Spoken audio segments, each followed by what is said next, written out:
Hello students. तो cell cycle तो हो गई। सेल साइकिल कंप्लीट कर लिया होगा आप लोगों ने, क्वेश्चंस भी हो गए। तो अब उसके आगे का पार्ट स्टार्ट करते हैं, और वो क्या है? माइटोसिस। ठीक है ना? तो माइटोसिस, चलिए थोड़ा सा फिर पुरानी हल्की सी बात करें। जैसे हमने पूरे सेल साइकिल को दो पार्ट में डिवाइड किया था। एक क्या था? कुछ आ रहा है दिमाग में? एक क्या था? इंटरफेस, और दूसरा क्या था? M phase. ठीक ना? तो जो इंटरफेस था उसी को हम लोग ग्रोथ फेज भी बोल रहे थे, और दूसरा था माइटोटिक फेज, जो बहुत कम ड्यूरेशन के लिए हो रहा था। और उसी माइटोटिक फेज के बारे में अब आज अपन डिस्कस करेंगे, क्योंकि सेल ग्रोथ और इंटरफेस के बारे में तो अपन ने सारा डिस्कस कर लिया है, जिसमें G1 S G2 ये सारी चीजें हमने बात कर ली, कहाँ पे क्या होता है, कैसे क्या होता है, उससे रिलेटेड क्वेश्चंस भी कर लिए। तो अब जो बचा हुआ है वो बचा हुआ है क्या? अब बचा हुआ है माइटोसिस। चलिए, माइटोसिस एक्चुअली में जो सेल का एक्चुअल डिवीजन फेज होता है वो होता है। ठीक ना? मैंने आपसे पहले भी बताया था कि अगर कोई सेल अगर डिवाइड होती है, उसका सेल साइकिल का ऑलमोस्ट 95% जो टाइम ड्यूरेशन होता है वो उसके ग्रोथ फेज का होता है, और ऑलमोस्ट 5% का जो टाइम पीरियड होता है या बहुत लेस टाइम में ही वो क्या होता है, पूरा सेल डिवाइड हो जाता है। जैसे कि हमने ह्यूमन सेल के बारे में बात करी थी कि ह्यूमन सेल का अगर 24 आवर का टाइम पीरियड होता है सेल साइकिल का, और उसमें वो 23 आवर्स के अराउंड ग्रोथ फेज या इंटरफेज में जाता है, और बाकी 1 आवर का जो टाइम पीरियड होता है वो उसका डिवीजन फेज होता है, जिसको हम माइटोटिक फेज बोल रहे थे। अब अगर हम यहाँ पे बात करें कि ये माइटोटिक फेज एक्चुअली में होता क्या है, तो यहाँ पे ऐसा नहीं है कि ये माइटोटिक फेज है या एम फेज है तो इसको हम खाली माइटोसिस से ही कनेक्ट करेंगे, नहीं, ये मियोसिस भी हो सकती है। लेकिन एक बोलचाल और एक जो कन्वर्सेशन होता है उसमें हम इसको माइटोटिक फेज बोल देते हैं, बट ये मियोसिस भी हो सकती है। ठीक ना? मियोसिस भी इसी चैप्टर में पढ़ना है, अपन आगे उसके बारे में डिस्कस करेंगे, लेकिन अभी जो हम बात करेंगे वो माइटोसिस के बारे में करेंगे। चलिए, तो जब हम एम फेज की बात करते हैं या माइटोटिक फेज, तो हम बोलते हैं क्या? M phase. ठीक ना? इस एम फेज को हम दो पार्ट में डिवाइड करते हैं। इसमें दो चीजें होती हैं। एक क्या होता है बेटा? कैरियोकाइनेसिस, और दूसरा क्या होता है? साइटोकाइनेसिस। ठीक ना? अब कैरियोकाइनेसिस और साइटोकाइनेसिस, अब यहां पे दो ये टर्म आए, इनसे क्वेश्चंस भी खूब आते हैं। जो ये कैरियोकाइनेसिस टर्म है, ये कैसे डेवलप हुआ है, इसका मतलब क्या होता है? तो सबसे पहले हम समझते हैं कि ये कैरियो वर्ड कहां से है। तो कैरियो कैरियो कैरियो वर्ड आया है कैरियन से, और कैरियन का मतलब होता है बेटा क्या? न्यूक्लियस। काइनेसिस काइनेसिस का मतलब होता है डिवीजन। ठीक ना? तो अब आपको समझ में आ रहा होगा कि इस कैरियोकाइनेसिस का मतलब क्या होता है, और साइटोकाइनेसिस का मतलब क्या हो सकता है, क्योंकि साइटो वर्ड जो है ये यूज किया जा सकता है किसके लिए? साइटोप्लाज्म। ठीक ना? तो दो चीजें आपकी यहां पे क्लियर हुई, कैरियोकाइनेसिस और साइटोकाइनेसिस। अब कैरियोकाइनेसिस और साइटोकाइनेसिस की जहां तक हम बात करें तो ये चीज क्लियर हो गई। एक बार इसको ढंग से देख लो आप। तो karyokinesis division of nucleus, cytokinesis division of cytoplasm, या कह सकते हो एक्चुअल सेल डिवीजन जो होता है, क्योंकि जब ये डिवाइड हो रहा होता है तो इनिशियली जो कैरियोकाइनेसिस हो रहा होता है वो सेल के अंदर हो रहा होता है, सेल एनवेलप के अंदर हो रहा होता है। ठीक ना? और वहां पे न्यूक्लियस का डिवीजन हो गया। लेकिन जब न्यूक्लियस का डिवीजन हो गया, या एक टाइम ऐसा आता है जब एक ही सेल के अंदर दो न्यूक्लियस बने, और सेम टाइम पे फिर सेल जो होती है या साइटोप्लाज्म जो होता है वो उसका एक्चुअली डिवीजन होता है, और फिर जाके दो सेल बनती हैं, तब वो क्या कहलाता है? साइटोकाइनेसिस। तो अभी इसको डिस्कस करेंगे। तो वहां पर दो चीजें आई, कैरियोकाइनेसिस एंड साइटोकाइनेसिस। तो देखते हैं इनमें क्या क्या चीजें होती हैं। तो हमने बात की बेटा क्या? कैरियोकाइनेसिस। ठीक है ना। अभी जो कैरियोकाइनेसिस होती है, इस कैरियोकाइनेसिस के अपने फर्दर 4 स्टेप होते हैं जिसके बारे में मैंने आपसे बताया था। याद आ रहा है कुछ? एक बार दिमाग में सब वो वापस से घुमाओ जो चीजें पहले बात हुई थी। तो हमने क्या बात करी थी? Prophase, metaphase, anaphase and telophase. ठीक है, क्या बोला था मैंने?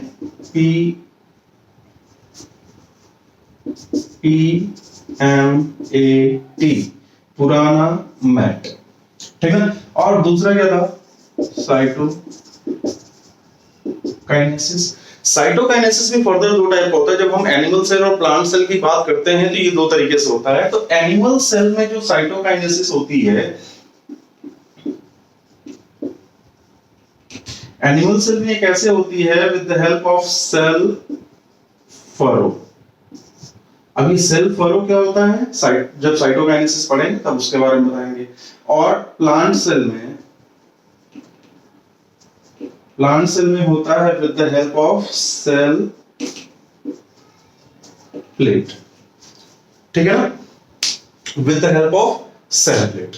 ठीक है, तो ये सारी चीजें क्लियर हो गई? कोई डाउट यहां पे? तो बेसिकली हमने यहां पे क्या देखा कि एम फेज जो है या फिर जो डिवीजन फेज है उसको बेसिकली 2 पार्ट में डिवाइड किया गया। 2 पार्ट क्या थे? एक है कैरियोकाइनेसिस, दूसरा क्या है? साइटोकाइनेसिस। कैरियोकाइनेसिस के अपने 4 पार्ट होते हैं जिसको क्या बोलते हैं? कैरियोकाइनेसिस का डिवीजन, न्यूक्लियस का डिवीजन। और इसके अपने 4 पार्ट हैं जैसे कि prophase, metaphase, anaphase and telophase. और उसके साथ साथ जब हम साइटोकाइनेसिस की बात करते हैं तो साइटोकाइनेसिस भी 2 टाइप का होता है। एनिमल सेल में होता है with the help of cell furrow and plant cell में होता है with the help of formation of cell plate. ठीक है ना, चलिए अब इसके आगे डिस्कस करते हैं।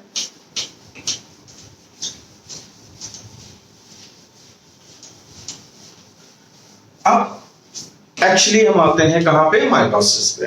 ठीक है ना, तो माइटोसिस क्या है? तो इसके बारे में थोड़ा सा जान लें कि माइटोसिस एक्चुअली में है क्या।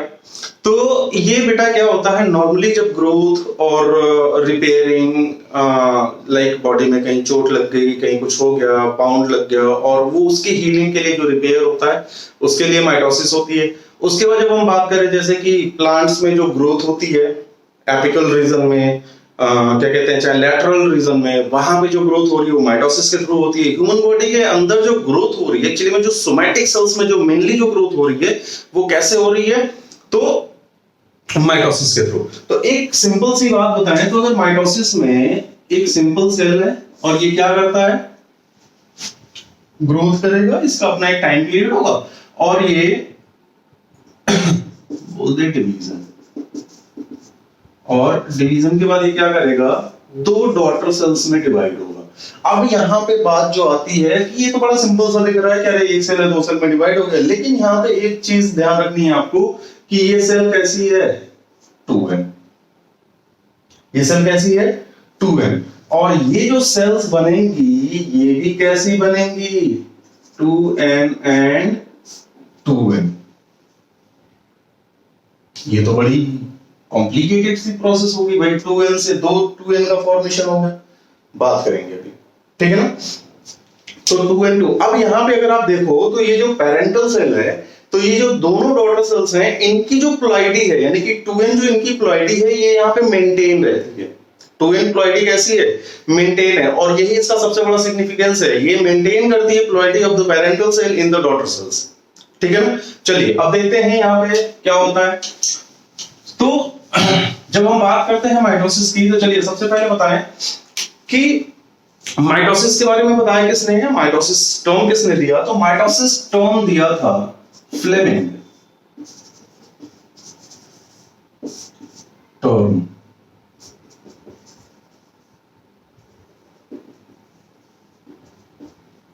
ठीक है ना, फ्लेमिंग ने माइटोसिस टर्म दिया था। और इसके साथ साथ एनिमल्स में माइटोसिस, तो माइटोसिस इन एनिमल्स। ठीक है ना, अब ये बात आती है माइटोसिस इन एनिमल अगर फ्लेमिंग ने ढूंढा तो प्लांट्स में किसने ढूंढा? तो प्लांट्स में स्ट्रासबर्गर।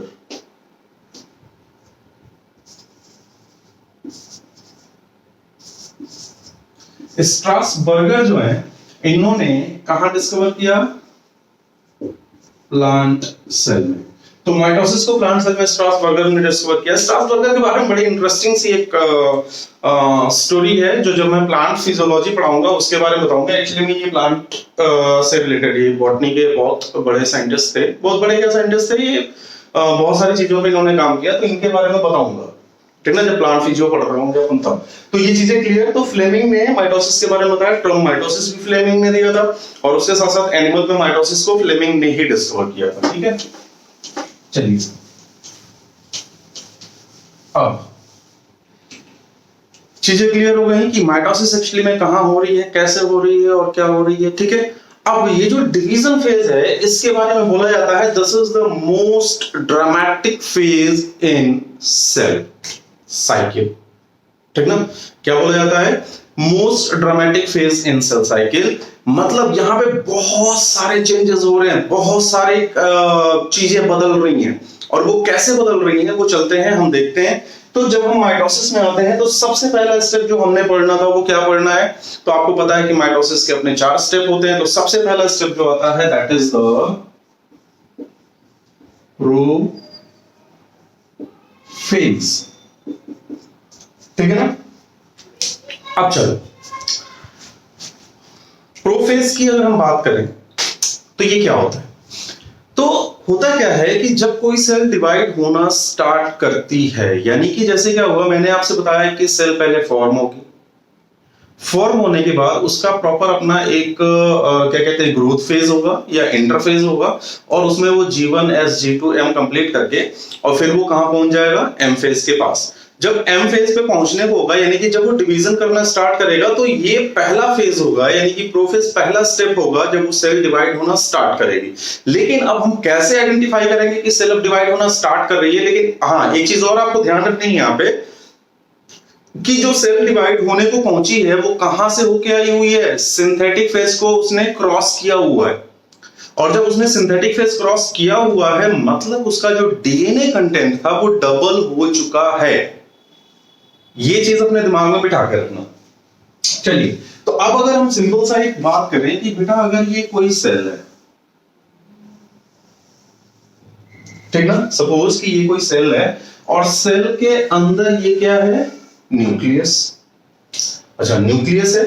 तो न्यूक्लियस के अंदर अगर आप देखते हो तो यहाँ पे, अब मैं बहुत ही अल्ट्रा स्ट्रक्चर नहीं बना रहा हूं कि ये बाई लेयर मेम्ब्रेन बनाऊं, बस आपको समझाने के लिए बता रहा हूं। तो यहाँ पे आप देखते हो कि जो डीएनए कंटेंट होता है मेनली इसके अंदर, और यहाँ पे क्या प्रेजेंट होता है? न्यूक्लियोलस।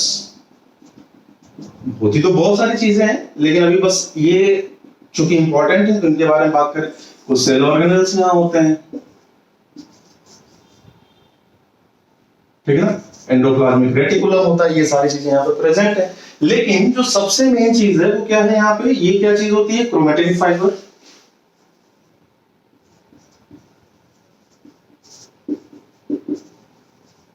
ठीक है, और ये क्या है? न्यूक्लियोलस।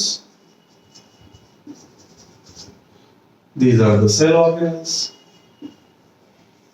ठीक है। ये क्या हो गया? ये मेम्ब्रेन क्या होगी? न्यूक्लियर एनवलप, ठीक ना। ये क्या हो गया? Nuclear envelope. ये कुछ बेसिक चीजें हैं जो आप सबको पता होंगी, आपने 10th में पढ़ा होगा, 9th में पढ़ा होगा, खूब पढ़ा होगा। इवन जब से आपने बायोलॉजी पढ़नी स्टार्ट करी होगी तब से ये सारी चीजें आप पढ़ते चले आ रहे हो, तो सबको ये पता है।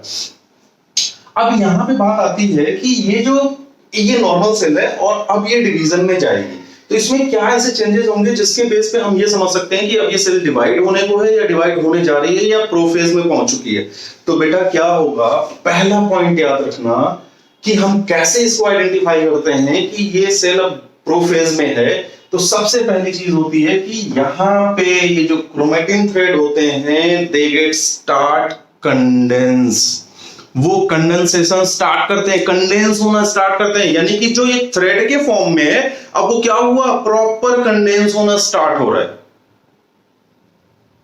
समझ में आ रही कोई बात? जैसे कि ये आप ऐसे समझ सकते हो कि एक धागा पूरा फैला हुआ है, पूरा एकदम बिखरा हुआ है, और आपने उसको क्या किया, जैसे कि जब आप कभी पतंग उड़ाते हो तो पतंग उड़ाते टाइम पे जो धागा, बिल्कुल सपोज किसी ने पतंग आपकी काट दी, ठीक ना, किसी ने आपकी पतंग काट दी, पतंग काटने के बाद आप देखो कि धागा पूरा फैला, तो आप क्या करते हो, उसको तुरंत ये उंगलियों में ऐसे ऐसे करके आप लपेटना स्टार्ट कर देते हो। जब लपेटना स्टार्ट करते हो तो देखो जो धागा बिल्कुल बिखरा हुआ था, अब वो एक कंडेंस टाइप के उसमें आ गया, क्या बोलेंगे उसको, बंडल टाइप का, ठीक ना।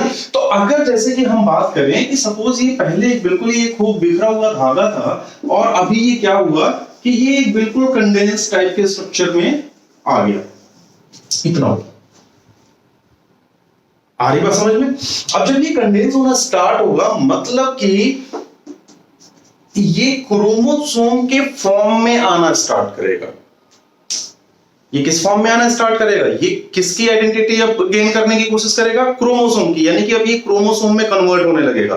तो जब हम यहां पे देखेंगे कि ये जो क्रोमैटिन फाइबर था, जो न्यूक्लियस के अंदर बिल्कुल ऐसे बिखरा हुआ था, अब ये कंडेंस होकर क्या बनने जा रहा है, क्रोमोसोम बनने जा रहा है। तो जहां से कंडेंसेशन स्टार्ट होती है क्रोमैटिन फाइबर्स की, वहीं से आप ये समझ लो कि प्रोफेज स्टार्ट हो जाता है, वहीं से क्या होगा, प्रोफेज स्टार्ट हो जाएगा। और यही चीज एक तरीके से मार्क करती है, इंडिकेट करती है कि yes, prophase started, M phase started.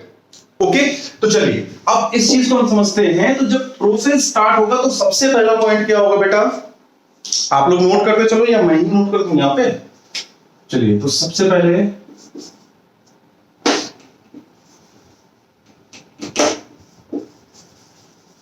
Condensation of chromatin, ठीक ना, condensation of chromatin. Next point, जितने भी ये सेल ऑर्गेनेल्स हैं, ये सेल ऑर्गेनेल्स डिसअपीयर होना स्टार्ट कर देंगे। Cell organelle get disappear. Third point, nuclear envelope and nucleolus, nuclear envelope and nucleolus also disappear, ठीक ना।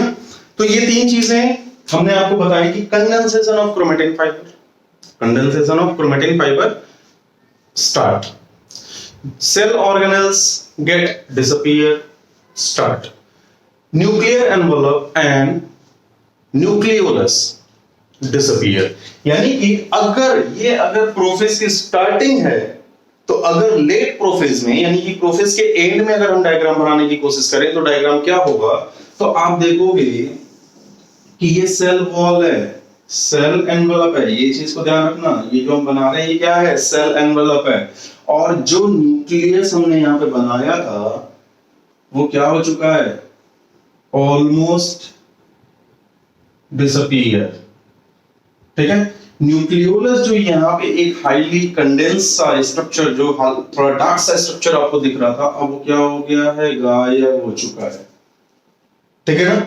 और उसके साथ साथ जो क्रोमेटिन फाइबर इस फॉर्म में आपको थ्रेड के फॉर्म में दिख रहे थे, वो अब आपको एक प्रॉपर कंडेंस थ्रेड के फॉर्म में दिखने लगेंगे। चलो तीन पे ही काम करते हैं, ठीक है ना।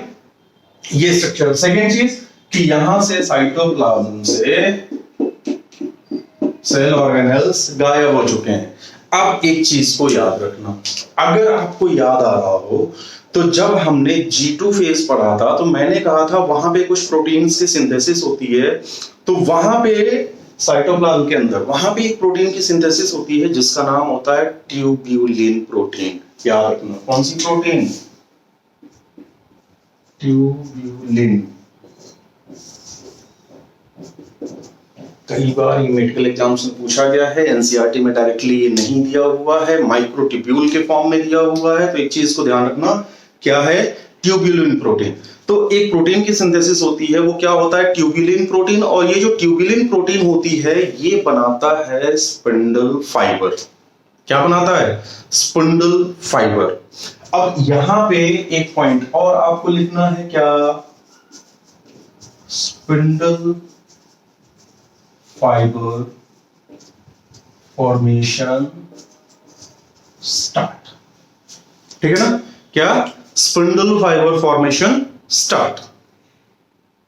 समझ में आ रहा है कुछ? अब ये स्पिंडल फाइबर कहां पे है?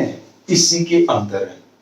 कहां पे? ये साइटोप्लाज्म के अंदर। अब न्यूक्लियर एनवेलप गायब हो चुका है, तो एक चीज समझना कि जितना ये क्रोमोसोमल कंटेंट था, अब ये कहां आ चुका है? ये आ चुका है साइटोप्लाज्म में डायरेक्टली, क्योंकि वहां पे कोई भी न्यूक्लियर एनवेलप नहीं है जो उसको न्यूक्लियस के अंदर कवर करके रख सके, यानी कि न्यूक्लियस अब गायब हो चुका है। अब हम आते हैं बात पे, तो इसके जस्ट बाद की जो स्टेप होती है वो क्या होती है बेटा? मेटाफेज। ये प्रोफेज कंप्लीट, ठीक ना, ये प्रोफेज कंप्लीट। ठीक है, तो यहां पे हमने देखा क्या क्या चीजें होती हैं, इसको एक बार ढंग से देख लेना, याद कर लेना, क्वेश्चंस खूब बनते हैं यहां से। ठीक है, चलिए अब जब हम नेक्स्ट फेज की बात करते हैं, तो नेक्स्ट फेज बेटा क्या होता है? मेटाफेज। मेटाफेज की जैसे कि देखो यहाँ पे क्या मैंने क्या बोला कि यहाँ पे कोई ऐसा कोई परफेक्ट वो नहीं होता है लाइनिंग, यहाँ ये टाइम हो गया तो अब ये इस फेज में है, दूसरा ये हो गया तो उस फेज में है। यहाँ पे क्या होता है, ये जो इवेंट्स होते हैं, ये जो इंसिडेंट्स होते हैं जो सेल के अंदर चल रहे हैं, इन्हीं के बेस पे हम आइडेंटिफाई करते हैं। अब जब हम बात करते हैं कि हम मेटाफेज कैसे मानेंगे, तो मेटाफेज हम बेटा कैसे मानते हैं कि जैसे न्यूक्लियर एनवेलप गायब हो गया, जैसे ही न्यूक्लियर एनवेलप गायब हुआ, अभी गायब कराया था लास्ट में, न्यूक्लियर एनवेलप गायब कराया, सेल ऑर्गेनेल्स गायब कराया, जब ये सारी चीजें गायब हो गई, वहीं से मेटाफेज स्टार्ट हो गया। वहीं से क्या हुआ? मेटाफेज स्टार्ट हो गया। दूसरी चीज आपको ध्यान रखनी पड़ेगी कि जो क्रोमेटिन फाइबर्स थे, वो क्रोमेटिन फाइबर पहले थ्रेड के फॉर्म में थे और अभी वो कंडेंस होकर क्रोमोसोम के फॉर्म में आ गए हैं, क्रोमोसोम के फॉर्म में आ गए हैं। और जब वो क्रोमोसोम के फॉर्म में आ गए हैं, तो अब वो थोड़ा सा विजिबल भी हो जाएंगे। तो अगर हम उसको माइक्रोस्कोप से देखने की कोशिश